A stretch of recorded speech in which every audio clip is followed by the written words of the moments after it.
Hey everyone, welcome back to Make It Happen Mondays, where we talk about sales, business, entrepreneurship, personal growth, mental health, and everything in between with guests who I truly respect and I think make a positive impact on the world around us. And boy, are you in for a treat. This was a fantastic conversation about sales, the history of it, where is it going, and everything in between with Dr. Philip Squire, who's the CEO of Consalia, a UK-based sales business school that also offers sales consulting services. Now, he's a subject matter expert for a UK Trailblazer undergraduate apprentice sales degree, a trustee of the Association for Professional Sales, a co-founder of the International Journal of Sales Transformation, and a visiting professor at the Seoul School of Business. He also hosts the Sales Transformation podcast, and this conversation was fascinating to me. He has done more research in the field of sales than almost anybody I've come across, and he has this great new book out called Transformed Selling. And it talks about 4 proven strategies that are based on the values customers look for in salespeople, which is authenticity, client-centric, proactive creativity, and being tactically audacious. And so we dove into all of those. But before that, we got into his history and how he got into sales and his journey, which I think is fascinating, and then talked about almost everything. I had so many questions for him about curiosity and how can we teach this and how do we address the challenge of remote selling. So you're going to want to listen to this whole thing, and you're going to definitely want to check out his book. So I hope you enjoy the conversation as much as I did. Let's make it happen.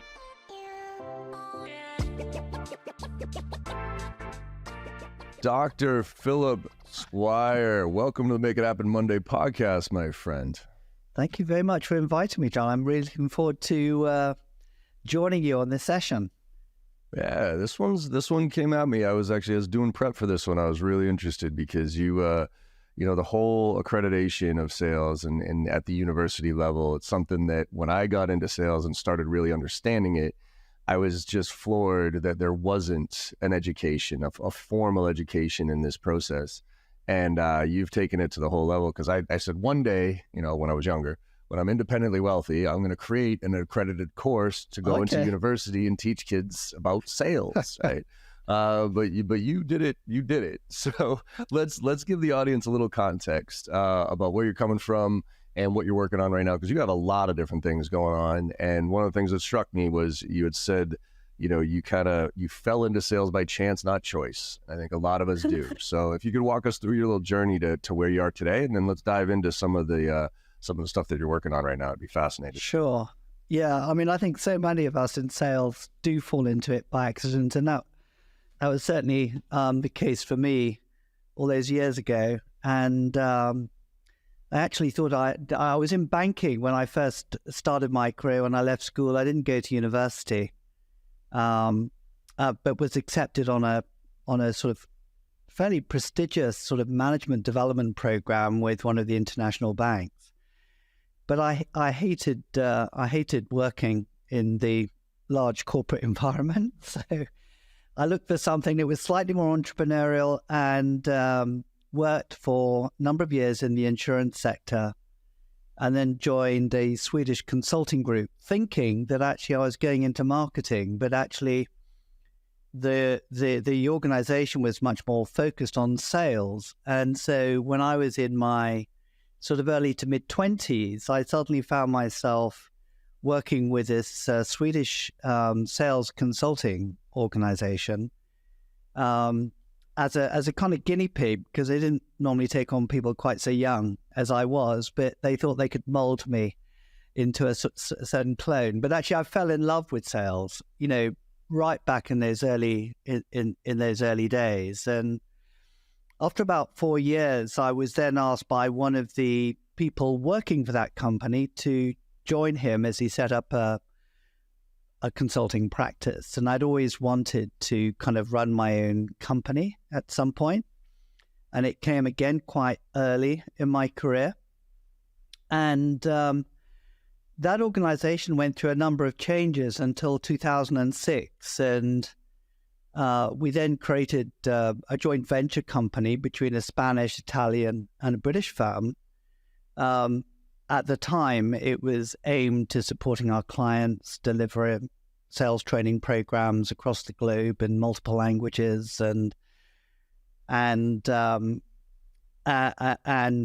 when Consalia was formed. So we have a Spanish shareholder, that has offices in LATAM countries. We have an Italian shareholder, mainly in Italy. Then we have an office in Singapore. So we created this sort of international organization. But the education side of what we did sort of was really, it was really accidental. You know, I'd never thought that we would be doing what we're doing today. And I think that's a great thing about life. You know, you never quite know what's around the next corner. Yeah. So that's a little bit, you know, the journey up until Consalia. So yeah, it's been a great profession to be in. I love it. I'm going to back up a little bit further, actually, based on a couple of comments there. You know, you said you hated working in corporate and you had always wanted to start your own thing. Where did you think the entrepreneurial kind of non-corporate bug hit you? And was it like a nature or nurture thing? Like, were your parents entrepreneurs? Like, what kind of environment did you grow up in? And the reason I ask is because I kind of had that same, I don't fit, you know, like I don't fit in corporate, but I didn't understand why. And if I really look back and reflected on it, my parents were both entrepreneurs back in the day, even though that's not what anybody thought of them as. You know, my mom quit her job and started her own consulting practice to help people find jobs. And my dad was a contractor for the FAA. So they always worked out of the house and they never seemed to have a boss. And so for me, when I got into corporate, I was like, okay, this is what I'm supposed to do. But it just didn't feel right for me. And I didn't understand why. So do you know where yours came from? I think so. I mean, I do question it. I mean, my parents did work for corporate. My father did. And I spent the first 18 years of my life living in different countries around the world. And in many of these countries, he worked for a big telco. So they used to run, you know, telecom systems in West Africa, Caribbean, Middle East, and places like that. Many of these countries actually didn't have schooling that was appropriate for people when they got to a certain age. And so at the age of 9, I was kind of sent to a boarding school in the UK and used to fly back to visit my parents during sort of half term or, you know, during the vacation breaks.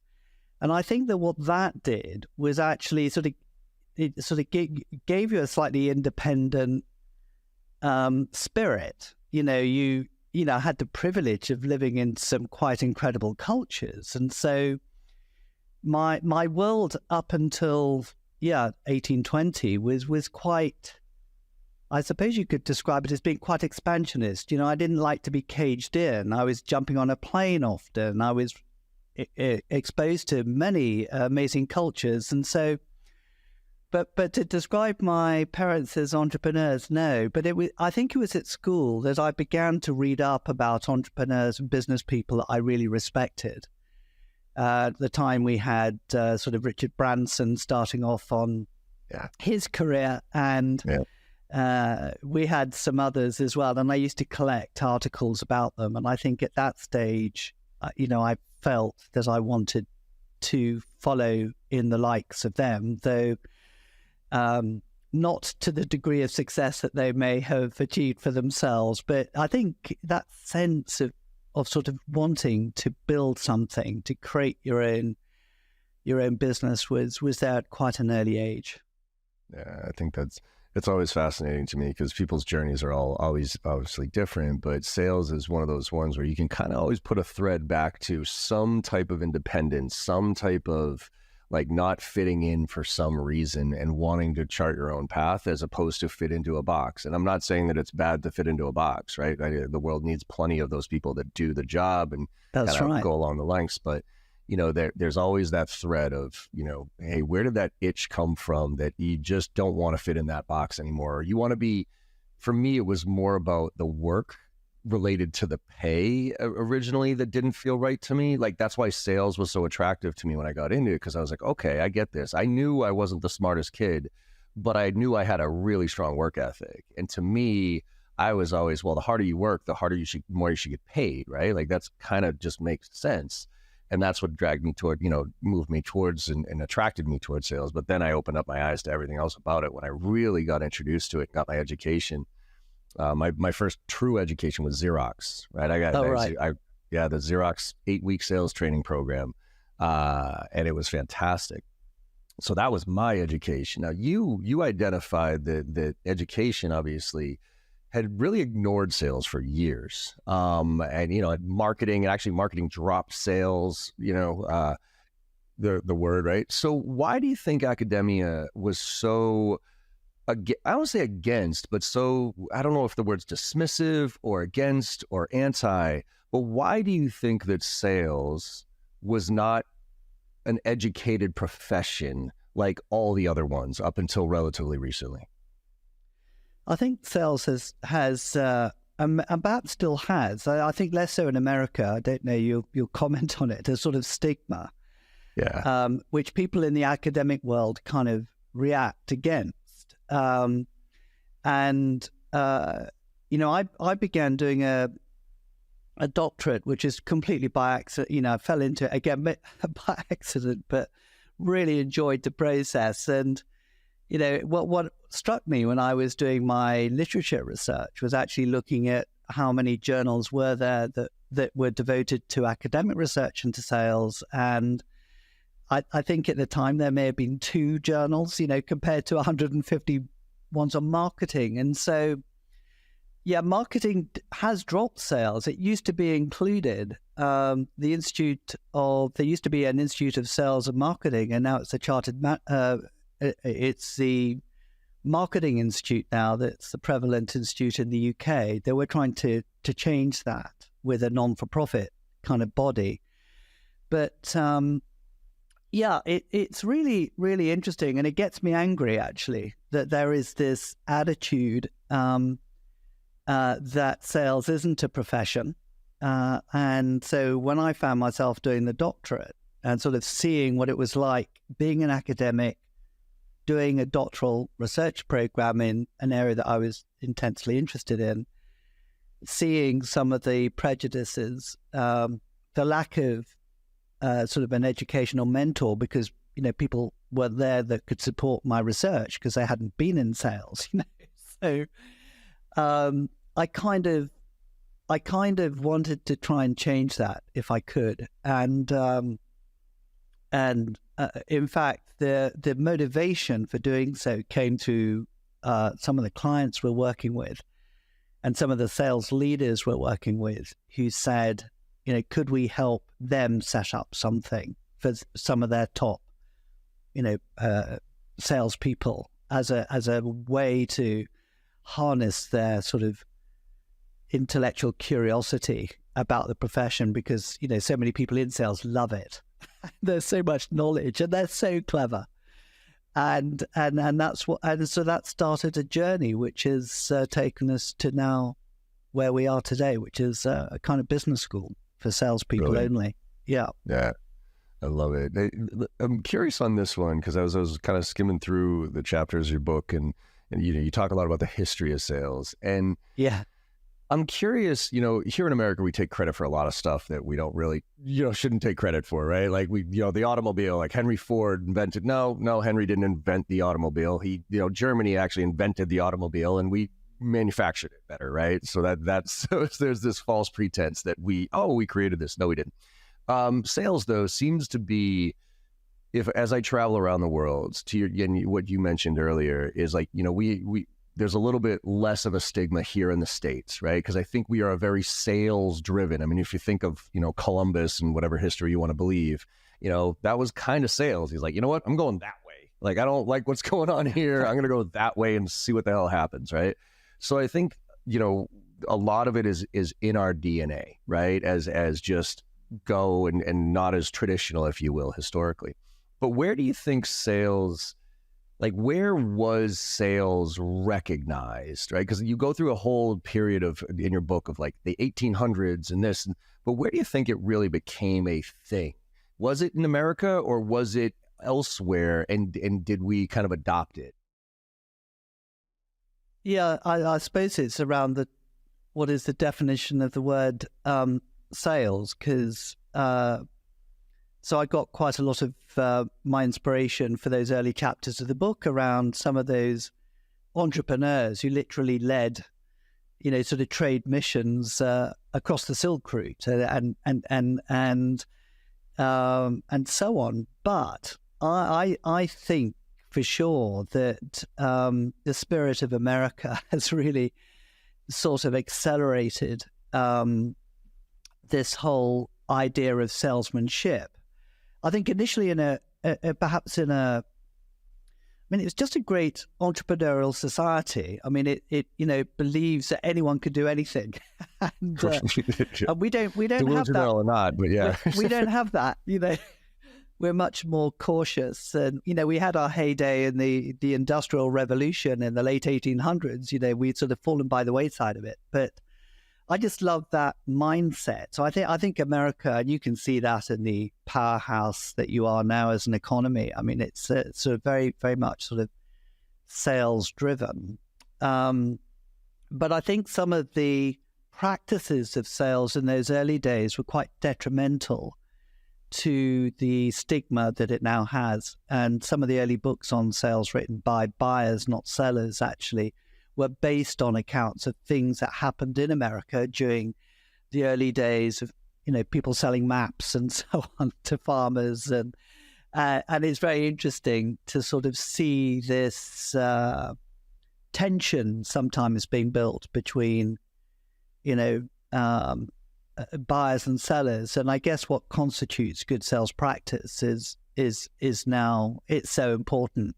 But no, I think we have an awful lot to be thankful for what's come out of America in terms of recognizing the role of sales and its importance, and just you produce some of the most great researchers in it, and people who write books on it, and people like yourself doing these amazing podcasts. You're leading the way.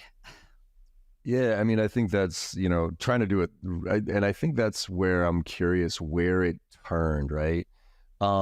Because it was an educated profession in the early 1900s here in the States. It was, you actually learned sales in high school, right? They taught sales in high school, but then I forget when, but there was a point where it just stopped, right? It was just like, no, this is like, we don't want to teach this. We don't this isn't, it's now it's taken a negative turn, if you will, from a perception standpoint. So why do you think that was? I always kind of ask the question, chicken or the egg, right? Who lied to who first? Who, was the customer, did the customer lie to the sales rep first, or the sales rep lie to the customer first, right? Because for some reason we were all taught as kids, lying's bad, all this stuff. But for some reason it is okay to blatantly lie to a sales rep, right? I mean, blatantly, like in the simplest form of, you walk into a store, you know what you want, and a sales rep comes up to you and they say, how can I help you? And you're like, I'm all set. And you're not, like, you know what you want. You're walking into a huge warehouse, and all you have to do is say, hey, where is this thing? And they'll tell you, right? But because it's a sales rep, I'm going to lie and say, nah, I'm just looking, right? Even though I could save myself a lot of time by just saying, this is what I need, could tell me where it gets it. So why do you think it switched? And was it the bad practices of sales, or a mindset, which we'll get into in a minute, because I love what you talk about as far as the mindset shift we need to make here. But do you think there was a point where it just kind of devolved and became a negative perception? I think that we look at sort of different eras, and we describe the type of selling that you had in the early industrial era, which was in the 1800s up to perhaps the 1960s, where it was very much a product-led sort of revolution, really. It was, and who held the power? The power was often with the salespeople who had the knowledge and they had the know-how about what it is they're selling. And a lot of the techniques that they were taught was, how do you manipulate a conversation in order to get to the result you want to get? And salespeople got very good at that. And I think a lot of people on the receiving end of that sort of manipulation then led to a lot of the mistrust that existed with sales. And I think that whole power play shifted, when Peter Drucker coined the term knowledge worker, and where the competitive advantage shifted towards the buyer and the internet, of course. And, buyers are much more informed about products than sellers. And because of this, many, I guess, hundreds of years of perhaps sellers being in control, and perhaps some of these mis-selling techniques and pyramid selling and some of these awful things that used to happen kind of made the buyers say, okay, now it's our turn, and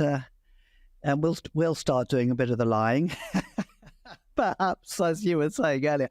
But actually, I think it shifted, and we've all seen the stats now of at what point do buyers get involved in sales discussions.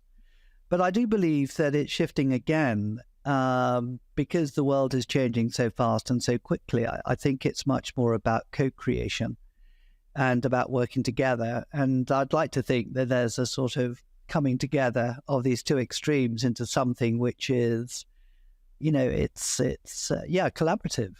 Yeah. No, I couldn't agree more. And I think I'm feeling the shift. I'm literally feeling it. Last year, I think, was with the introduction of the AI and the ChatGPT stuff. It was we're going to get into your book, Selling Transformed, here. But one of the ones that I find very interesting too is, have you read the book, The Jolt Effect? No, I haven't read that. Okay. So the Jolt Effect, it's the same book. So it's the corporate executive board, right? So they did Challenger Sale, Challenger Customer, and Jolt Effect is the next one in line. And what was interesting to me about Jolt Effect is Challenger Customer is where we've come up with that statistic of by the time somebody comes to us, they're already 60 to 70% through the sales process, right? And so everybody's perception is that no decision is our biggest competitor, right? Out of all the competitors we face, no decision. Right? And that was a prevailing wisdom across the board for a while now.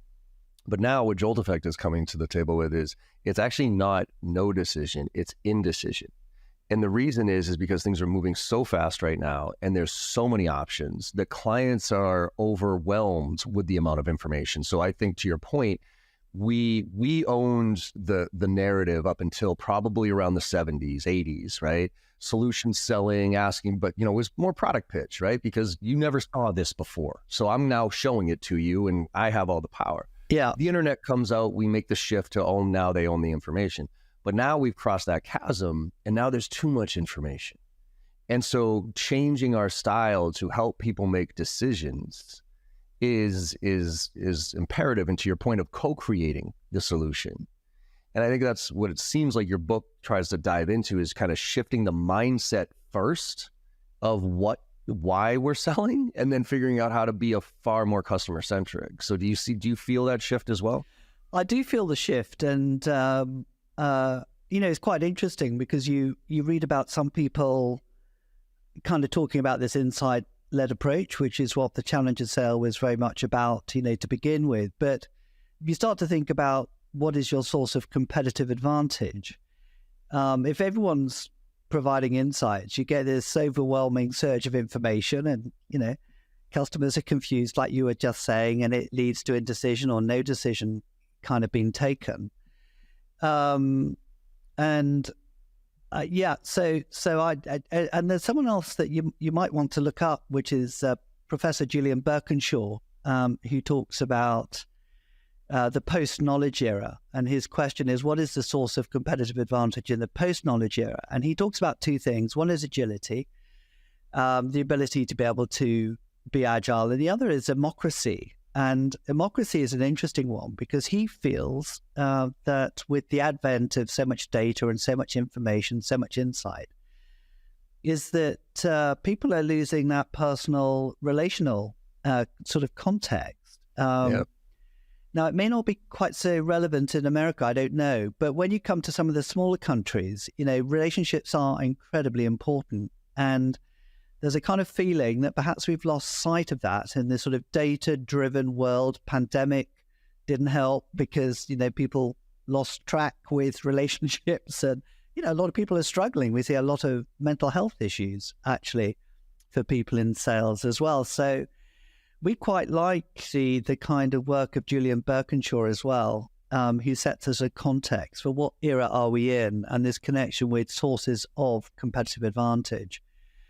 And democracy, I think, links quite nicely to this whole concept of values and mindset, which was kind of where my doctorate research sort of took me all those years ago, sort of 10, 12 years ago, but which I think is still relevant today, even 12 years later.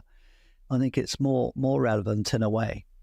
Actually, I couldn't agree more. A lot of things that I tell reps right now is, before you look for that next job, right? A lot of them got laid off and whatever. Yeah. And like, oh, what should I be looking for? I go, no, take a step back first and go through your core value exercise. Like, go through your core value exercise. Like, you as a human, forget about selling here for a second. As a human, what are your genuine core values? Go through that exercise, because once you nail those down, then you start to look for opportunities, companies, people that align with those values. And when your values align, you can do some special things. If you and I have the same values, Philip, right? We might argue, we might debate, but we'll come to a point of agreement. We'll come to okay, we're going to respect each other, but whatever. Whereas if you and I values are off, we're just going to yell at each other, and we're going to rip each other apart. So first of all, finding a company that shares your values and you can believe it. And my biggest point of sales reps is, in order to be, in my opinion, truly successful in sales, you have to have a belief in what you do. You have to believe that what you do makes a difference for the right client. Because if you don't, then you're just a jerk sales rep trying to get a commission. But if you do, you're trying to make a difference. And that transfer of enthusiasm is real, right? Somebody told me that early in my career, that sales is the transfer of enthusiasm. When you believe in what you sell, it comes through. And people still buy on emotion and back it up with fact. So how do we address this challenge right now of this generation of sales that I am extremely worried about? And I think this is, I've seen it in other countries, but here in the States, I mean, we had since 2000, I'm calling 2010 to 2022 the golden age of sales, especially SaaS tech sales, because we were able to get away. We over-engineered the sales process. We put too much technology to it. It was a grow at all cost. Money was free. ROI didn't matter. Right? So clients were buying multiple levels of tech stacks that were overlaying, because who cares? We're all growing. And we skipped the fundamentals. And you add COVID into that. You have a whole generation that was coming into the workforce in sales in this world. They're not in the bullpen. They're not picking up through osmosis. They're not meeting with clients face-to-face to pick up body language and those type of things. So from an education standpoint, how do we address that? Because I feel like this whole generation's in a lot of trouble right now. And I actually think the profession of sales, quite frankly, is at a turning point. Yeah. So it's very interesting that, the UK government did something reasonably smart, which is unusual for the UK government, I'd say. But one of the things it did was that it created what's called a tax, an apprenticeship levy tax. And this was introduced in 2018, 2017. And I'll just give you some of this background and then come back to your question. And this tax was then collected from any corporate who had a salary bill of more than 3 million a year. So you don't need to have too many employees, before you start paying this 0.5% of the salary bill. And that gets put into what's called a digital levy for apprenticeships. And the only way you can use that money is by using it on approved apprenticeship programs. Now, the word apprentice doesn't necessarily have a great image in itself, but you can do degree apprenticeships and you can do postgrad apprenticeships. And we saw an opportunity back in 2018, coming back to this education, is to set up a degree apprenticeship program for young people leaving school, sponsored by amazing companies, big and small companies, who were employed by them on a special apprenticeship contract, and they would end up with a degree, a BSc in business to business sales, and have a job as well. With people like Amazon and Microsoft, so many of these big companies have got huge amount of funds to spend in this area. Now,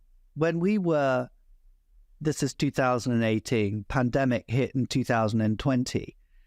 We saw how difficult, we've seen students who started the program and then went to, because these are 3-year programs, started and then entered it.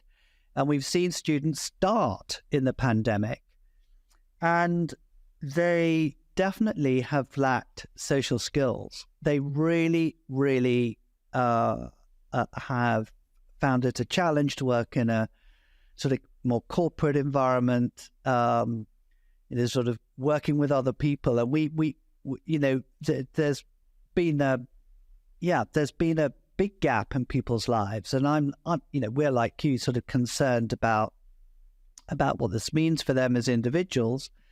But it's definitely been a massive shift in self-confidence, and it takes time to build. Yeah, I mean, it's not even like it's unfortunate in so many ways, because I was saying, like, when I got into sales, I didn't get a lot of great training, right? But I was in the bullpen. And I was picking up, like I said earlier, through osmosis, right? I'd listen to the rep next to me make a call, and I'd be like, "Oh, I like the way he said that or she said that." Yeah. I'd have my VP come over and work on a deal with my, cube mate and talk about certain things. I'd be, "Oh, that's interesting," right? So I learned just by being immersed in sales, but I also learned because I was forced to go out and meet with clients, go to events, and just physically be able to shake somebody's hand, look them in the eye, those type of, know what to dress like. I mean, a lot of these kids right now, and I say kids, that's a Boston thing. A lot of these young professionals right now, they, quite frankly, they don't even know really how to dress, right? If they do get a chance to go to a meeting. And so I think that introducing sales now, I think we can start by introducing some better habits. There's a lot more education out there, but with this group that, quite frankly, got lazy. And I'm going to put myself in that category, by the way. From 2010 to 2022, I got lazy because I thought I was way better than I was, because it was easy. You know what I mean? Like, money was flowing. Everybody was like, it was great. Yeah, it was competitive, but it wasn't that hard, right? And then when the beginning of Q1 last year happened,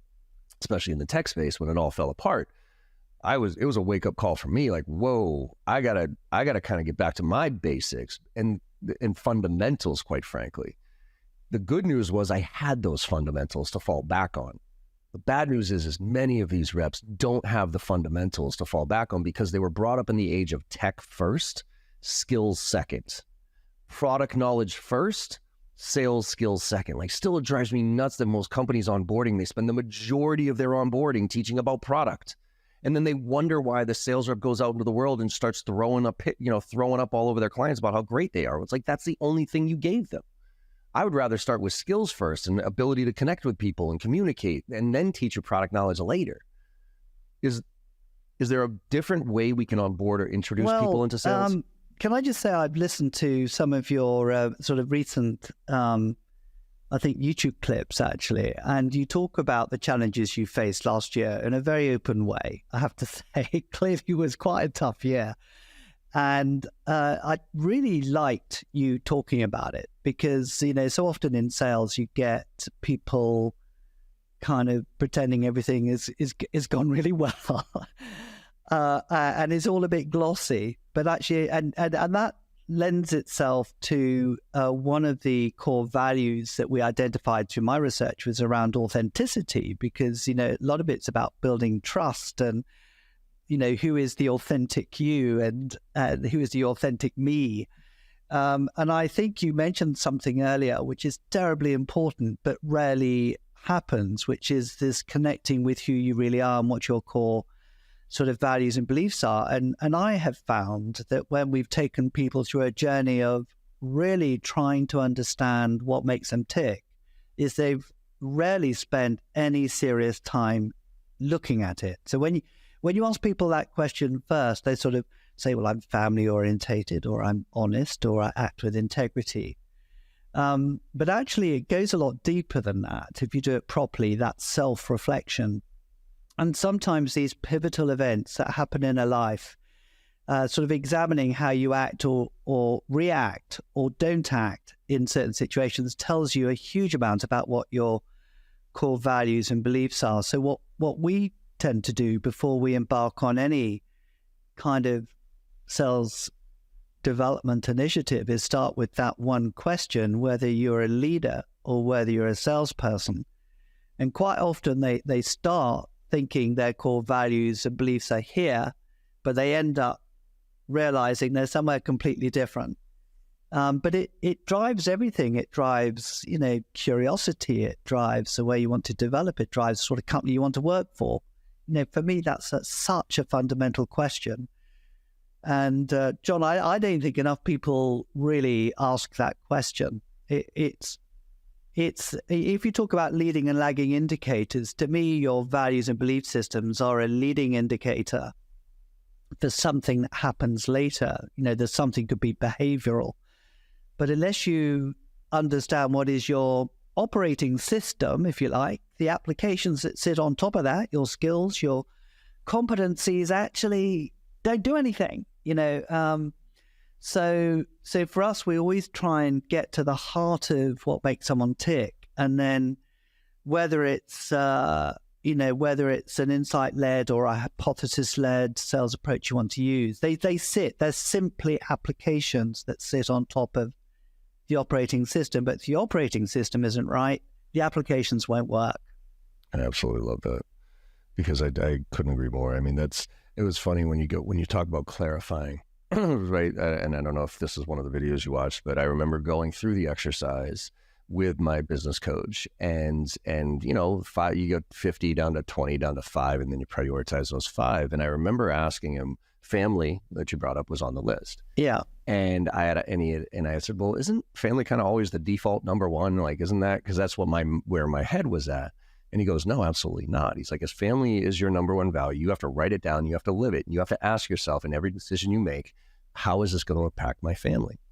And it struck me like a brick in the face, because I had told myself for years that the reason I was traveling all around this world and I was a weekend dad, like literally when my daughter was born, for 10 years, I was a weekend dad.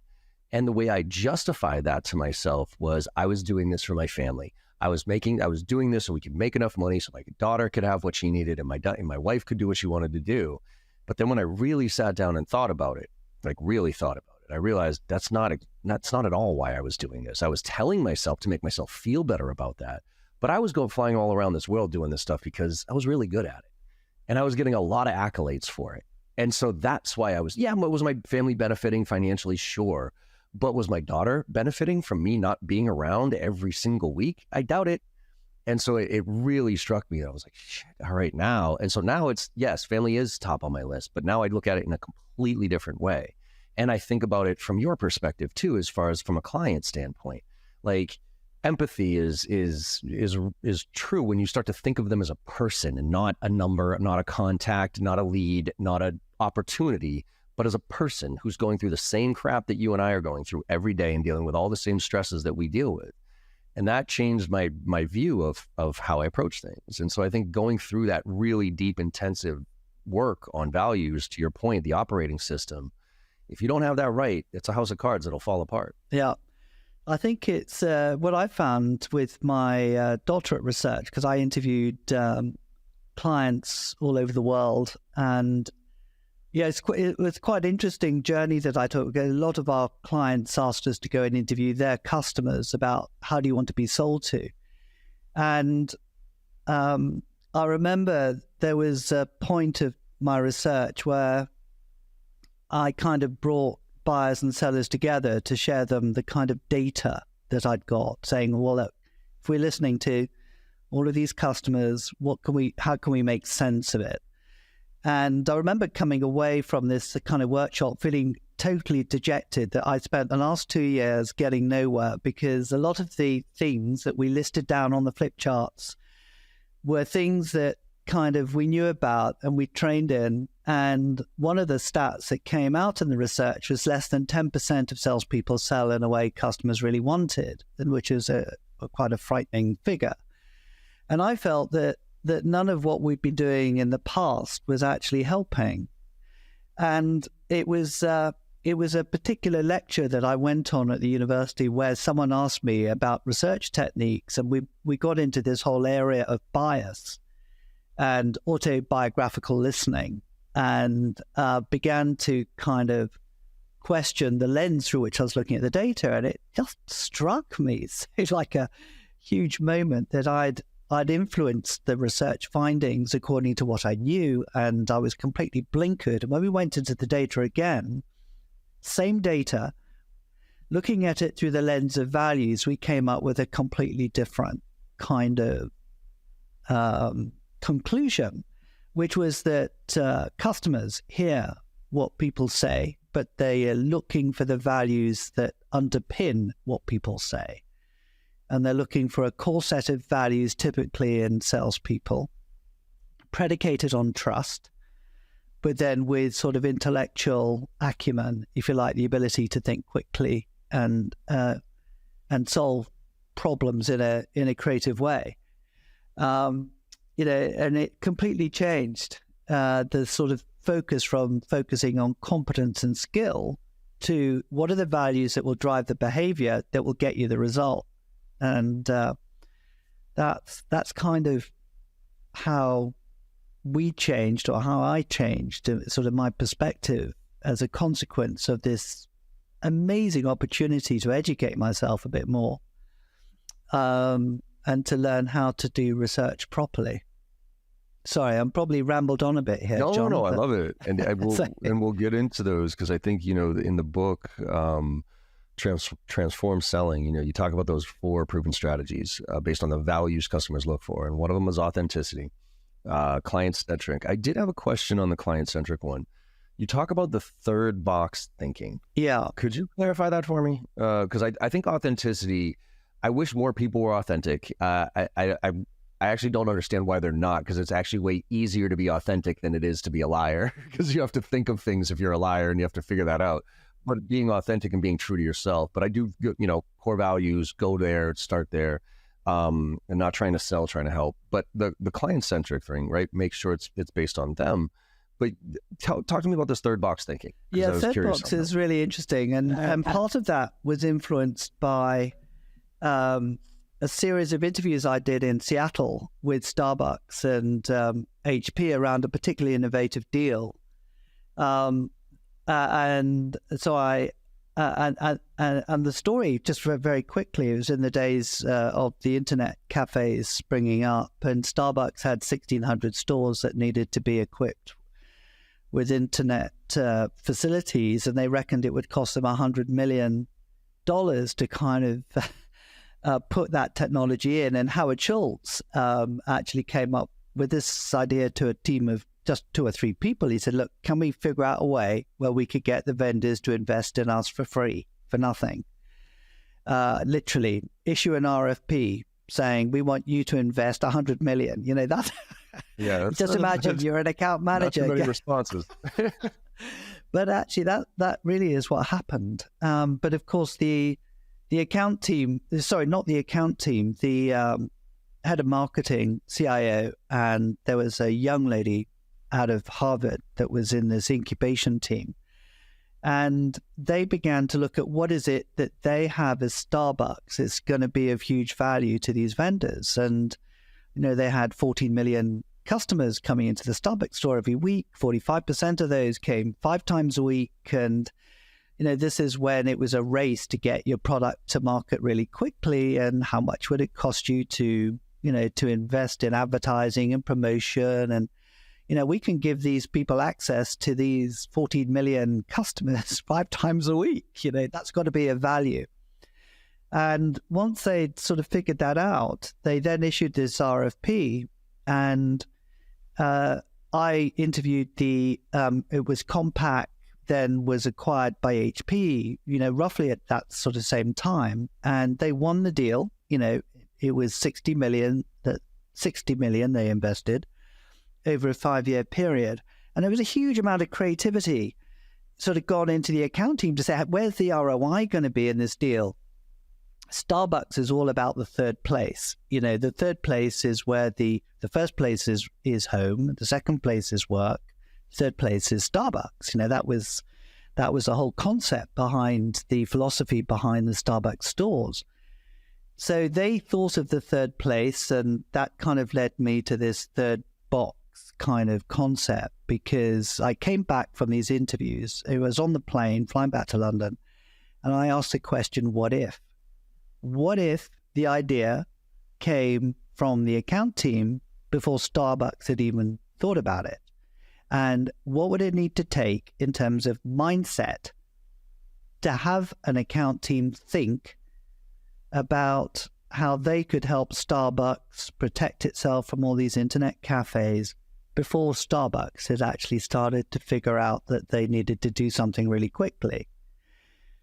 And that led me to this notion of proactive creativity as a mindset, and then tactful audacity, this boldness of an idea, and all the skills that go with it. Yeah.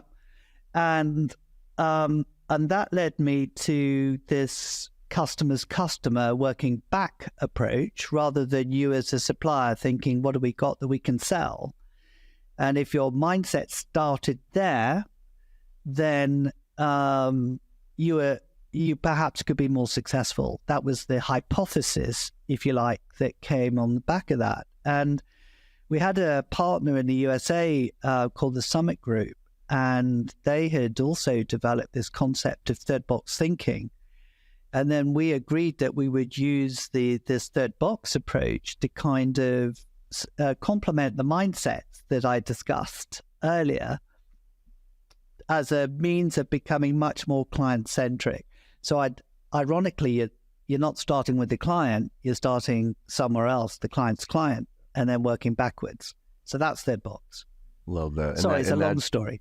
Yeah. No, that's perfect. Because it really reflects something similar to, there's a good friend of mine here in the States, Ashley Welsh, who wrote a book called Naked Sales, which is all about applying design thinking to sales. Yes, design thinking is a great concept. So, and the idea here is you become a customer, right? So if you want to sell here in the States to Walmart or something like that, right? Instead of calling into the CEO and saying, we can change your life with this great software or whatever it is, you go to Walmart, you walk the floor, you do the self-checkout, you return something, you sign up for their newsletter. Like you become a customer and you feel what it's like to be that customer. And then you look for the gaps of where you can help, and then you bring that upstream. And so that shift, and it's actually a shift that I had to make. You said earlier, when I was in trouble at the beginning of last year, I was in SaaS. And I sat there and I was just like, and everybody in the world was telling me to get out of SaaS. It's too volatile. Like, you're never going to be able to, be stable on here. And I was like, I don't want to, first of all, because there's, other industries are kind of boring to me. I don't have nearly as much of a reputation in those industries. So how can I stay in this world without being killed by it? And so I started looking at my customer's customer and looking at, instead of my ICP, ideal customer profile, I started looking at their ideal customer profile. And a simple shift of looking at saying, hey, my clients, if you were SaaS selling to SaaS in the beginning of last year, it wasn't even worth have a conversation with you, because you were getting killed just like everybody else. But if you were SaaS selling outside of SaaS, if you were selling to something like finance or retail or anything like that, you actually did okay. So I just shift my focus, but then thought about the idea of becoming their customer and looking at companies that, you hear the Advil versus the vitamin, right? Or that type of thing. And if you were a vitamin, like a nice point solution, those type of things, like clients weren't valuing that as much. They were going back to platforms. And so again, I started shifting more towards my focus on thinking of a client right now with an overbloated tech stack and all the complications and, a sales team that I didn't know what to do with right now, because I lived it. You know what I mean? I lived it myself with my team. So I was able to have true empathy for VPs of sales and people that I was calling out to, but I had to shift my whole approach to who I was going after. Yeah. Yes, I love the simplicity of this sort of approach. It's not simple though. I mean, to do it well, it's a simple framework, but it takes it takes a bit of kind of research and intelligence gathering. But we've had some sort of really amazing stories that have emerged where people have used that sort of how do we put client centricity on steroids and get to places we wouldn't normally get to. And I think that's where sometimes being slightly bold in some of the decisions you take, like not going for a pitch if you think you can't really manage it, sort of saying no, or that can work in your favor. And there was one story of an account team receiving this RFP, and they didn't have an account relationship, and it was with a big mining company. But the RFP was like written for them and the account team sat down for a couple of days and kind of talked about the strategy. And they said, you know what, we don't have an account relationship. We're going to write them a nice kind of letter or email.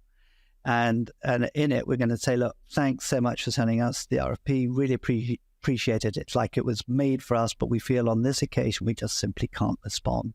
But thank you for thinking of us. Could have gone in one or two ways. The client could have said, okay, bye, in which case, you were there to, prop up an RFP process for the benefit perhaps of the incumbent. Or they could come back and say, look, we really want you to pitch. What's stopping you? And that's what happened. And they said, we don't know you well enough. And that's why, we're at a disadvantage. And the client said, well, why don't you come over and meet us? And they met the client. And they came back after meeting the client. Meeting went really well. And they came back and they said, something, we're still not going to pitch. And the client said, what more do we need to do? And they said, we want to go and visit your mines. We want to go and physically on site, to your point earlier on. And of course, when they got on site and they got really into the kind of service level agreements that are required to support an international global mining business, they realized the RFP was not written in the right way. And so they came back and, they ended up winning a very large deal in about 9 months. And it was all because of this focus on the customer's customer and working back from there. It's just love these stories. I love those. And so I think this is, when it comes to a lot of the skills that we're talking about, audacity and the confidence to be able to do that, right? And be truly customer centric. I think that comes with some maturity and experience in sales. Right? That's for sure. Yeah. And that's why I had a hard time with Challenger Sale a while ago. When Challenger Sale first came out, right? I remember getting myself in a little bit of trouble because when it was super popular, I stood up in front of a conference, about 2,000 people, and I was like, could you all do me a favor and stop teaching 22-year-old kids how to be a challenger, please? Like they just don't have the business acumen to be able to truly be a challenger. But the way I've been able to kind of guide, because I've been in the industry for 23 years, right? Or 28 years.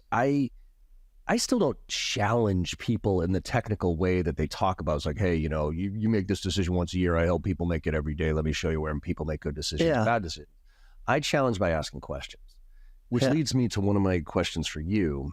And I think we can end on this because I'm curious about your answer. I ask a lot of people this question on my podcast, and I've never really found an answer that I feel confident in, but because of the research that you've done, and it stems around curiosity.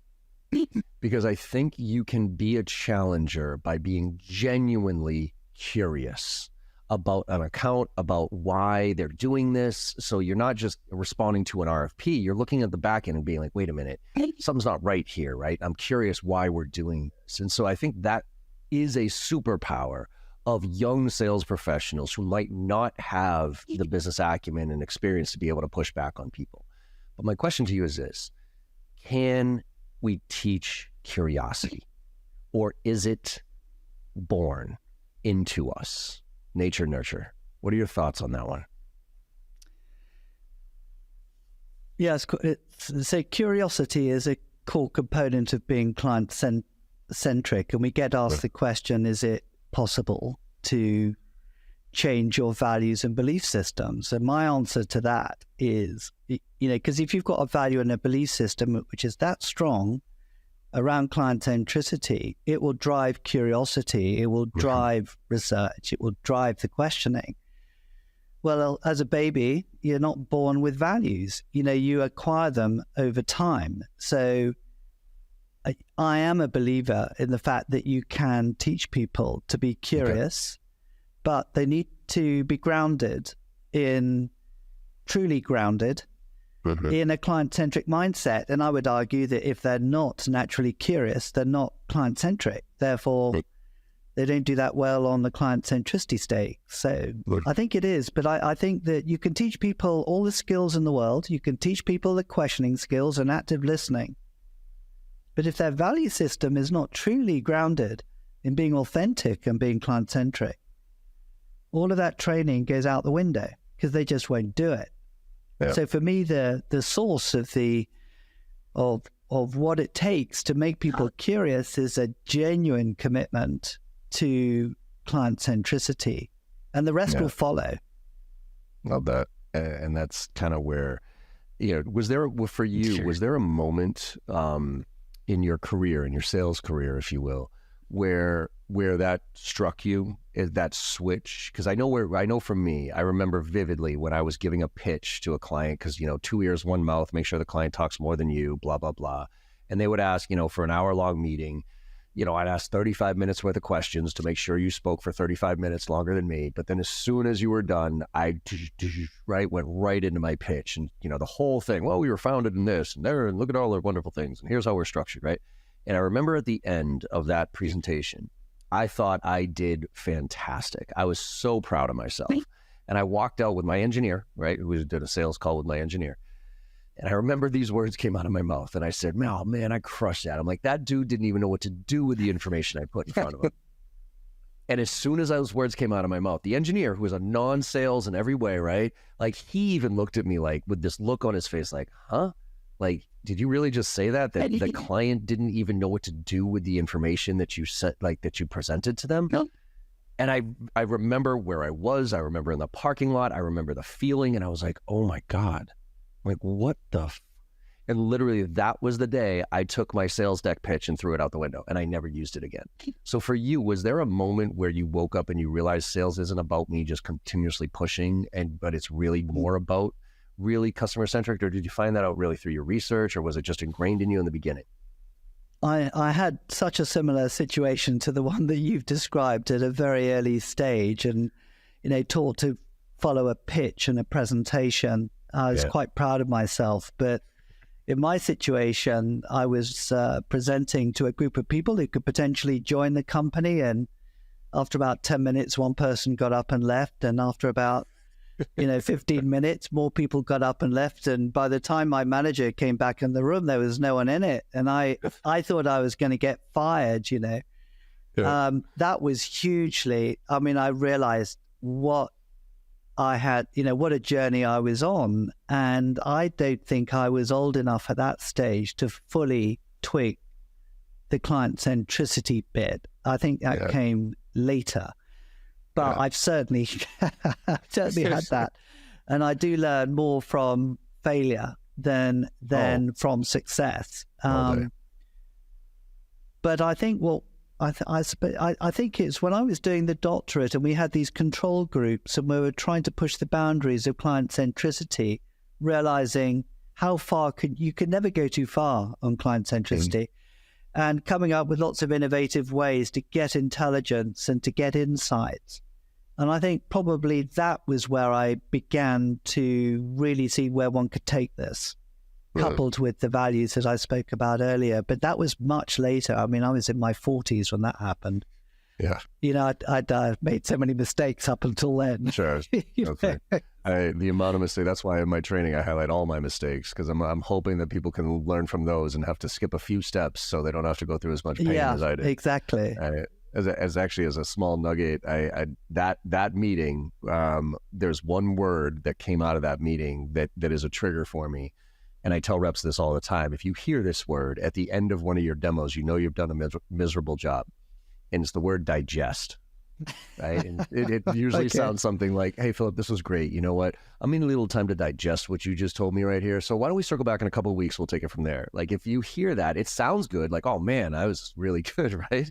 But the problem is that's what our job is. Our job is to help the client digest the information. If they walk out of it more confused than they were walking into it, then we've done a terrible job as sales professionals. And that word, and again, if I reflect back on that one meeting, I walked out of there and the guy straight up said, I'm going to need a little time to digest this. Why don't you follow me? And again, I was super proud until I got hit right in the face with my engineer looking at me like I was crazy. So it is a journey, right? We learn along the way, but I think a lot of the stuff that you bring up in your book is, to me, is, and I think I almost want to have a second part of this conversation, if you don't mind, about COVID switched, right? Because your book was released in what, 2020? Yeah. Right. So it reflected some of what was happening in COVID.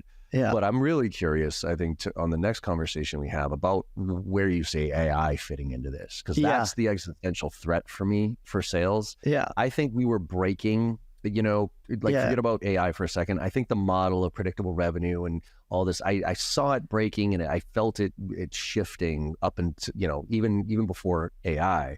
But then when AI hit, I was like, there's no option anymore of being average.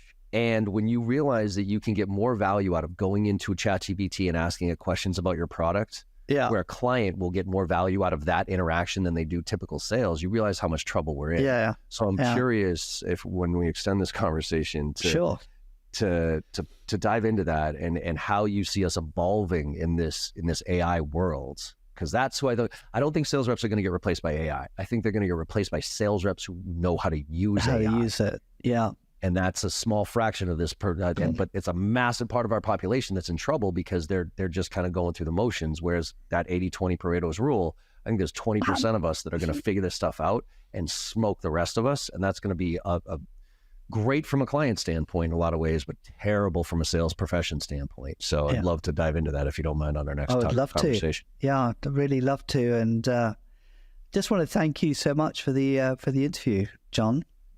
Yeah, thanks for coming on, man. It was nice to meet someone who's very like-minded. And I'd love to talk about Boston. It's one of my favorite cities, but we haven't got into the Super Bowl either, which is a big deal. But anyway, Taylor Swift. You mean the Usher concert that Taylor Swift went to, and there was a little football game on the side? Yeah, that one. Yeah, that one. It was. I think you could do a whole universe, and there are university courses on Taylor Swift and the power of Taylor Swift. And I don't care what you think about her; she is a force of nature. Yeah. And let's talk about authenticity for a second. I mean, I genuinely think that Taylor Swift is authentic. Yeah. Like, she has figured out a way to hack culture by doing things that are not scalable, right? Like showing up to weddings and replying to guests. You know what I mean? Sending gifts to her. Like, she has done an incredible job at her brand and from a business standpoint. So I find her fascinating. Yeah. And I think she's nothing but positive. So anybody who hates the fact that she's part of the NFL is just, I think, for some reason. No, it's good. It's put the NFL really on the map. And just amazing. I agree. Yeah. I agree. So, let's hope, I don't know, that's a political conversation, whether it'll help Biden and so on. Yeah, that's, trust me, I try to prevent my political views, but there's some stuff coming. This is going to be a crazy year, let's put it that way. It is. And if Taylor Swift can help, I'm going to keep pushing her anyways. So it's, anyways, but let's, Philip, where can people find out more information? I mean, we'll put this all in the show notes, but you got your university, your accreditation, you got your book, you a lot of stuff going on. So where can people find out more information about you and what you're working on right now? Well, I know my team has actually sent you some links, but we have an amazing, like your, not as prolific as your podcast series. There's the book Selling Transformed as well. There's all sorts of video clips and case studies if people want to learn more. But there are many sources where people can find out more if they're interested. Yeah. Awesome. And if for anybody who's listening right now and don't want to look at the show notes, it's Dr. Philip Squire, Squire, and I'm sure you can find him easy enough on LinkedIn and all those different resources. But the book, which I skimmed through, and now I'm even more interested in diving into the details, is Transformed Selling. Develop the sales values which deliver competitive advantage. And to me, anything that starts with values, Philip, is a book worth reading. So thank you very much for coming on the show. I really appreciate it. Yeah, thank you. Cheerio. Absolutely. Cheers. And everybody, thanks for listening. Hopefully you got some good nuggets out of this, and maybe shift your mind a little bit to go back and think about your values like we talk about a lot. So, but like I always say at all the end of those podcasts, go out there and make somebody smile today. Because no matter how bad your day is going or you think it went, you make somebody smile and you know you had a good day, and the world needs a lot more of that right now. So thank you all very much, and I will see you on the other side. I hope you enjoyed that conversation as much as I did. With your support and our incredible guests, we're one of the top sales podcasts out there right now, and I can't thank you enough. Now, to keep the momentum going, it would mean the world to me if you could go and leave a 5-star review on your favorite podcast platform and share some of your favorite episodes with your network. Also, check out my new website, jbarrows.com, where you'll find even more ways to engage. There's a ton of free content, and you can also get trained from me directly as an individual or for your team. Look, I'm out there selling every day just like you are, and I'm doing my best to stay on top of all the latest trends in sales and technology. So if you're looking to level up and you give a shit about this profession of sales, let's connect and make it happen together.